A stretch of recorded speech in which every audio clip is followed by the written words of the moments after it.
জাতীয় পার্টির অফিসের সামনে সংঘর্ষের জেরে আইনশৃঙ্খলা বাহিনীর লাঠিচার্জে গুরুতর আহত হন সাবেক ভিপি নুরুল হক নূরকে ঢাকা মেডিকেল কলেজে আইসিইউতে নেওয়া হয়েছে। তাকে চিকিৎসকরা তার নাক ও চোয়াল ফেটে গিয়েছে বলে জানিয়েছেন তারা।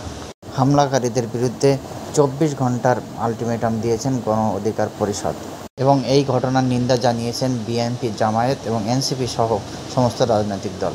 এবং নূরকে ঢাকা মেডিকেল কলেজে দেখতে গিয়ে বিক্ষোভের মুখে পড়েন আইন উপদেষ্টা।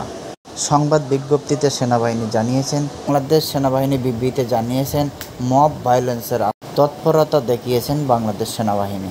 ভিপি নূর সহ একাধিক ছাত্রছাত্রী আহত হয়েছেন বলে জানা গিয়েছে।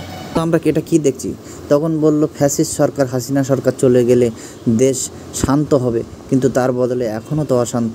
বাংলাদেশেরই ভিতরে কেউ আচরণে বোঝা যাচ্ছে তারা একটা নির্দিষ্ট মহলের কাছে বিক্রি হয়ে গেছে। এইখানে কারা হামলা করেছে প্রত্যেকের ফুটেজ আছে, সে আর্মি হোক, পুলিশ হোক, অন্য যে কোনো বাহিনীর হোক, আমরা জানি না। জুলাইয়ের এই শক্তিগুলোকে পিটে রক্তাক্ত করলেও আমরা সংযম দেখাবো, আর সেইটার মাধ্যমে আপনি আওয়ামী লীগকে ফিরিয়ে আনবেন, সেইটা আমাদের জীবন থাকতে হইতে দিব না।